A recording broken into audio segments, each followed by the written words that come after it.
भगवद गीता अध्याय 1 अर्जुन विषाद योग यानी अर्जुन का दुख और भ्रम। धर्म क्षेत्रे कुरुक्षेत्रे संवेतायुयुत्सवः मामका पांडवाश्चैव किम कुर्वत संजय। राजा धृतराष्ट्र बोले, हे संजय, धर्म भूमि कुरुक्षेत्र में युद्ध की इच्छा से एकत्र हुए मेरे पुत्रों और पांडवों ने क्या किया। तात्पर्य, राजा धृतराष्ट्र पहले ही माम का यानी मेरे पुत्र और पांडवा कहकर पक्षपात दिखा देते हैं। जब दृष्टिकोण पक्षपाती होता है तो निर्णय कभी भी धर्म के हित में हो ही नहीं सकता। दृष्ट्वा तु पांडवानिकं युद्धं दुर्योधनस्तदा आचार्यमुपसंगम्य राजा वचनम अब्रवीत्। संजय बोले, पांडवों की सेना को युद्ध के लिए व्यवस्थित देखकर राजा दुर्योधन अपने गुरु द्रोणाचार्य के पास जाते हैं। तात्पर्य, दुर्योधन अपनी सेना के सामर्थ्य के बावजूद अंदर से अस्थिर महसूस करता है। अहंकार के पीछे अक्सर भय छिपा होता है। पश्यतां पांडुपुत्राणाम आचार्य महतीं चमूं युद्धं द्रुपद पुत्रेण तव शिष्येन धीमता। दुर्योधन ने कहा, हे आचार्य, देखिए, आपके ही बुद्धिमान शिष्य द्रुपद पुत्र धृष्टद्युम्न ने पांडवों की कितनी बड़ी सेना सजाई है। तात्पर्य, दुर्योधन अपने गुरु को ताना देते हैं कि आपके ही शिष्य अब हमारे विरुद्ध हैं। अहंकारी व्यक्ति दोष दूसरों में ढूंढता है, खुद में नहीं। अत्र शूरा महेश्वासा भीमा अर्जुन समायुधि युयुधानो विराटश्च द्रुपदश्च महारथा। यहाँ कई महान योद्धा हैं भीम और अर्जुन के समान, जैसे युयुधान, विराट और महारथी द्रुपद। तात्पर्य, दुर्योधन पांडव पक्ष के वीरों की गिनती करने लगता है ताकि अपनी चिंता को छिपा सके। जब भय होता है, मन तुलना और गणना में उलझ जाता है। धृष्टकेतुश्च कीर्तनः काशीराजश्च वीर्यवान पुरजित कुंती भोजश्च शैभश्च नरपुंगवः युधामानुश्च विक्रांत उत्तमौजाश्च वीर्यवान सौभद्रो द्रौपदेयश्च सर्व एव महारथा। यहाँ दृष्टकेतु, चिकितान, वीर्यवान काशीराज, पुरुजित, कुंती भोज और शैव्य जैसे वीर पुरुष हैं। युधामन्यु, उत्तमौजा, अभिमन्यु और द्रौपदी के पुत्र ये सभी महारथी योद्धा हैं। तात्पर्य, दुर्योधन को समझ आ रहा है कि पांडव पक्ष सिर्फ भावनाओं से नहीं, बल और वीरता से भी भरपूर है। शत्रु को कम आंकना मूर्खता होती है। अस्माकं तु विशिष्टाये तानि बोधद विज्जतं नायकामं सैन्यस्य संज्ञार्थं तान् ब्रवीमि। अब हे श्रेष्ठ ब्राह्मण द्रोणाचार्य, हमारी सेना के मुख्य योद्धाओं को भी जानिए, जिन्हें मैं बताता हूँ। तात्पर्य, दुर्योधन अब अपनी सेना की शान दिखाने की कोशिश करता है। कभी कभी व्यक्ति अपने भय को छिपाने के लिए बड़ी बड़ी बातें करता है। भवान भीष्मश्च कर्णश्च कृपाश्च समितञ्जयः अश्वत्थामा विकर्णश्च सौमदत्तिस्तथैव च। आप भीष्म, कर्ण, कृपाचार्य, अश्वत्थामा, विकर्ण और भूरिश्रवा जैसे योद्धा हमारे पक्ष में हैं। तात्पर्य, दुर्योधन अपने पक्ष के नाम गिनाकर आत्मविश्वास जुटाने का प्रयास करता है। आत्मविश्वास केवल बाहरी सहारे से नहीं, भीतर की शांति से आता है। अन्ये च बहवः शूरा मदर्थे त्यक्त जीविता नाना शस्त्र प्रहरणाः सर्वे युद्ध विशारदाः। और भी कई वीर हैं जिन्होंने मेरे लिए प्राण तक अर्पित कर दिए हैं। वो विभिन्न शस्त्रों से निपुण हैं। तात्पर्य, दुर्योधन को अब भी लगता है कि सब उसके लिए लड़ रहे हैं, धर्म के लिए नहीं। जब मैं केंद्र में होता है तो धर्म पीछे छूट जाता है। अपर्याप्तं तदस्माकं बलं भीष्माभिरीक्षितं पर्याप्तं तु इदं मितिषां बलं भीमाभिरीक्षितम् अयनेषु च सर्वेषु यथा भागम् अवस्थिता भीष्ममेवाभिरक्षन्तु भवन्तः सर्व एव हि। हमारी सेना जो भीष्म द्वारा संरक्षित है, असीमित है, जबकि उनकी सेना जो भीम द्वारा रक्षित है, सीमित है। तात्पर्य, दुर्योधन दिखावे में आत्मविश्वास जताता है पर भीतर असुरक्षा छलकती है। जो बार बार अपनी ताकत जताता है वह अंदर से कमजोर होता है। तस्य संजन्यम हर्षम कुरु वृद्ध पितामह सिंहनादम विनदौसश्च शंखम दध्म प्रतापवान। संजय बताते हैं, कुरुवंश के पितामह भीष्म ने दुर्योधन का उत्साह बढ़ाने के लिए ऊंचे स्वर में सिंहनाद किया और शंख बजाया। तात्पर्य, भीष्म जानते थे कि यह युद्ध विनाशकारी है, पर फिर भी उन्होंने अपनी प्रतिज्ञा निभाई। कर्तव्य कभी कभी दिल से भारी होता है, पर धर्म की मर्यादा में निभाना पड़ता है। ततः शंखाश्च भैरश्च पनवानक गौमुखा सहसैवाभ्य अन्यन्ता सशब्द तुमलो भवता। उसके बाद शंख, भेरी, नगाड़े, डमरू और गौमुख एक साथ बज उठे और वह शब्द अत्यंत गूंजने वाला हो गया। तात्पर्य, दोनों सेनाएं अब युद्ध की तैयारी में पूरी तरह उतर चुकी हैं। ये शंख, आवाजें, गूंज इस बात को दर्शाती हैं कि जीवन में निर्णायक क्षण से पहले शोर होता है, बाहर का भी और भीतर का भी।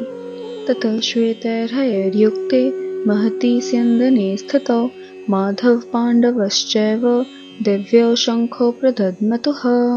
फिर भगवान श्री कृष्ण और अर्जुन अपने रथ में स्थिर होकर दिव्य शंख बजाने लगे।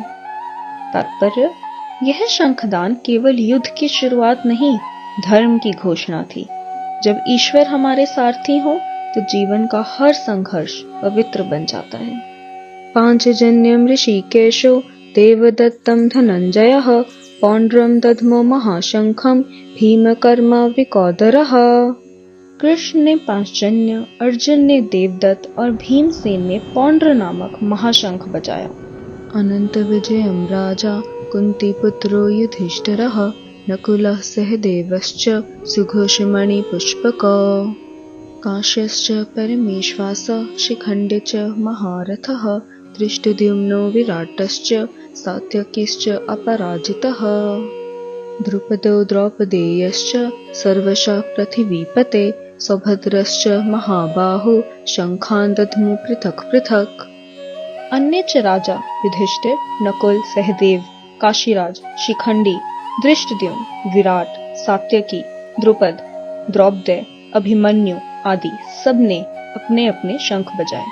तात्पर्य, हर शंख का नाम उनके स्वभाव और भूमिका का प्रतीक है। साहस, भक्ति और संकल्प, ईश्वर, बुद्धि और बल तीनों जब एक हों तभी धर्म की विजय होती है।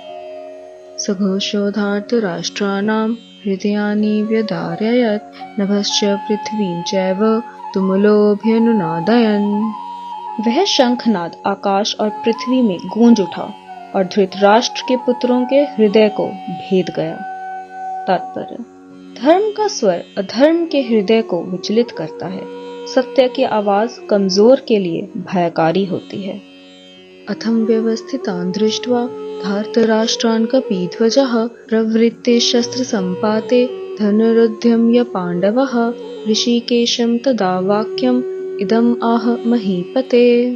तब जब अर्जुन ने धृतराष्ट्र के पुत्रों को युद्ध के लिए व्यवस्थित देखा, उन्होंने अपना धनुष उठाया। तात्पर्य, अर्जुन अब तैयार हैं, लेकिन भीतर एक तूफान उठ रहा है। कर्म से पहले मन का संघर्ष शुरू होता है। सेनयोरुभयोर्मध्ये रथं स्थाप्यमिच्युत्य यावदेतान् निरीक्षेऽहं योद्धुकामामवस्थितान् कैरमाया सह योद्धव्यम् अस्मिन् रणसमुद्यमे योत्स्यमानान् वीक्षेऽहं येते यत्र समागतः धार्तराष्ट्रस्य दुर्बुद्धे युधे प्रियचिकीर्षवः। अर्जुन बोले, कृष्ण, मेरा रथ दोनों सेनाओं के बीच में ले चलिए ताकि मैं युद्ध करने वालों को देख सकूं। तात्पर्य, अर्जुन अभी भी देखने के स्तर पर हैं, करने के नहीं। पहला कदम हमेशा देखना होता है, यहीं से आत्मबोध की यात्रा शुरू होती है। एवं उक्तो ऋषिकेशो गुडाकेशेन भारत सेनयोरुभयोर्मध्ये स्थापयित्वा रथोत्तमम्। संजय बोले, हे धृतराष्ट्र, अर्जुन द्वारा ऐसा कहे जाने पर कृष्ण ने रथ दोनों सेनाओं के बीच खड़ा कर दिया। तात्पर्य, कृष्ण जानते हैं कि अब अर्जुन केवल सैनिक नहीं, साधक बनने वाला है। ईश्वर हमें ठीक उसी जगह ले जाते हैं जहां आत्मचिंतन शुरू होता है। भीष्म द्रोण प्रमुखतः सर्वेषां च महीक्षिताम् उवाच पार्थ पश्चैतान् समवेतान् कुरुनीति। भगवान श्री कृष्ण ने रथ को भीष्म, द्रोण और अन्य राजाओं के सामने खड़ा किया और अर्जुन से कहा, पार्थ देखो, ये कुरुवंशी एकत्र हुए हैं। तात्पर्य: कृष्ण अर्जुन को युद्ध भूमि के केंद्र में लाकर देखने को कहते हैं, लेकिन ये दर्शन बाहरी नहीं, भीतर के मोह का दर्पण बनने वाला है। जीवन की सच्चाई तब दिखती है जब ईश्वर हमें बीच में खड़ा कर अंदर तक झांकने देखने का मौका देते हैं। तत्रापाश्य स्थितान् पार्थ पितॄनथ पितामहान् आचार्यान् मातुलान् भ्रातॄन् पुत्रान् पौत्रान् सखींस्तथा। वहां अर्जुन ने अपने पितरों, पितामहों, आचार्यों, मामा, भाइयों, पुत्रों, पौत्रों और मित्रों को देखा। तात्पर्य: अब अर्जुन को युद्ध सिर्फ धर्म और अधर्म नहीं, बल्कि परिवार के बीच का दिखने लगा। जब भावना हावी होती है तो दृष्टि धर्म से रिश्तों की ओर मुड़ जाती है।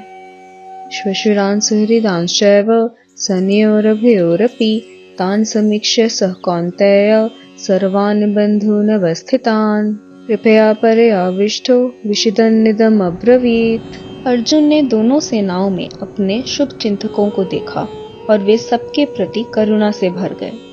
तात्पर्य: युद्ध का दृश्य अब उनके मन में भावनात्मक तूफान बन गया। अब वह योद्धा नहीं, संवेदनशील मानव है। कर्तव्य और भावना का संघर्ष यहीं से शुरू होता है। दृष्ट्वेमं स्वजनं कृष्ण युयुत्सं समुपस्थितं सिदन्ति मम गात्राणि मुखं च परिशुष्यति। अर्जुन बोले, हे कृष्ण, अपने ही स्वजनों को युद्ध के लिए तैयार देखकर मेरे अंग शिथिल हो रहे हैं और मुख सूख रहा है। तात्पर्य: अर्जुन की स्थिति हर उस इंसान जैसी है जो अपने ही प्रियजनों से संघर्ष में उतरता है। भावना जब विवेक पर भारी पड़ती है तो निर्णय की शक्ति खो जाती है।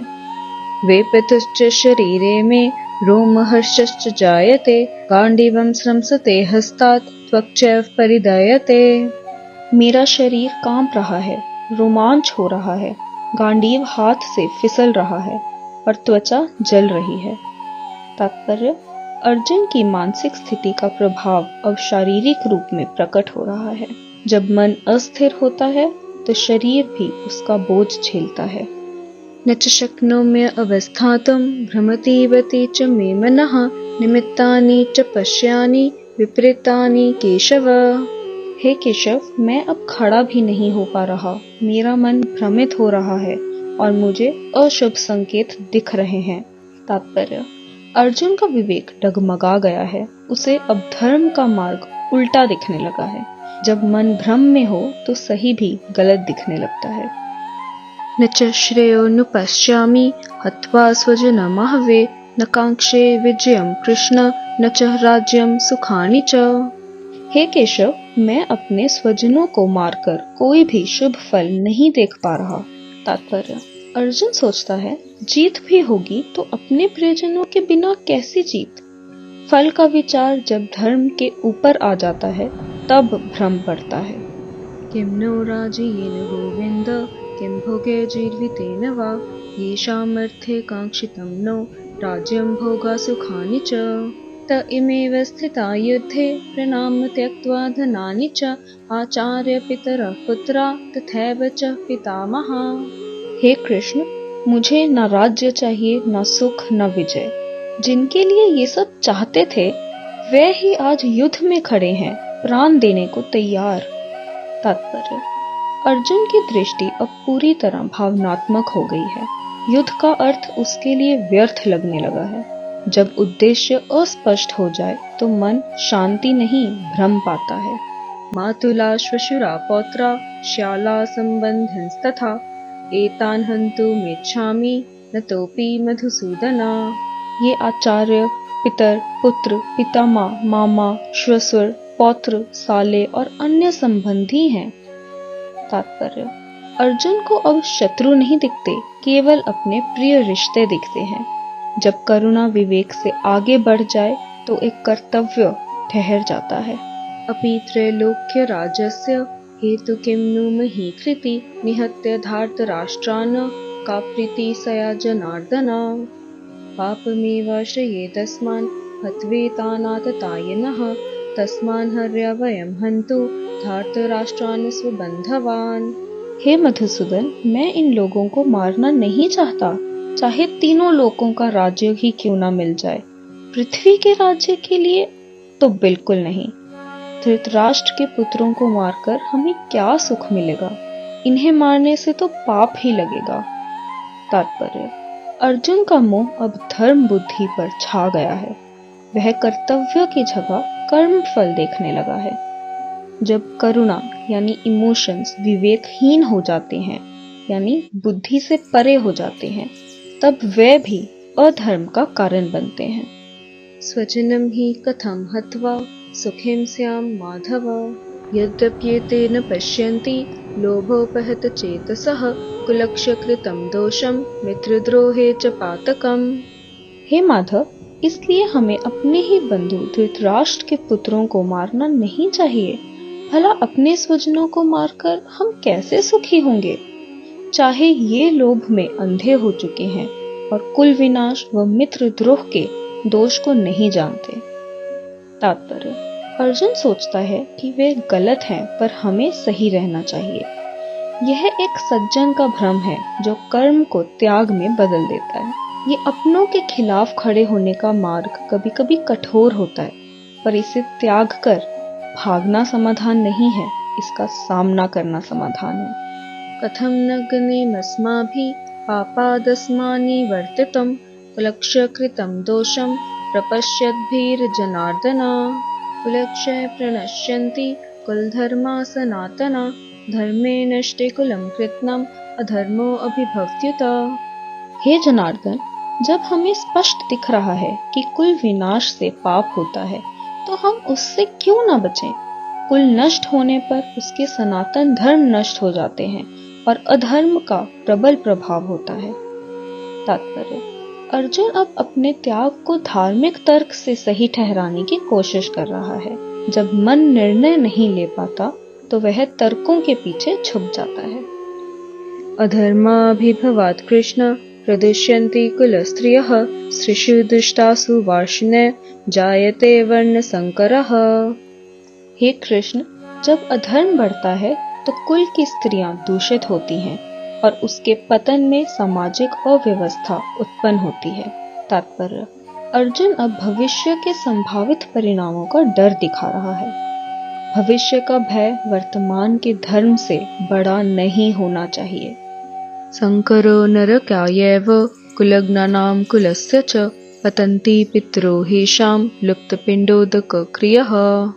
सामाजिक अव्यवस्था से कुल और कुलघाती दोनों नरक को जाते हैं, क्योंकि उनके पितरों को श्राद्ध और जलदान नहीं मिलते।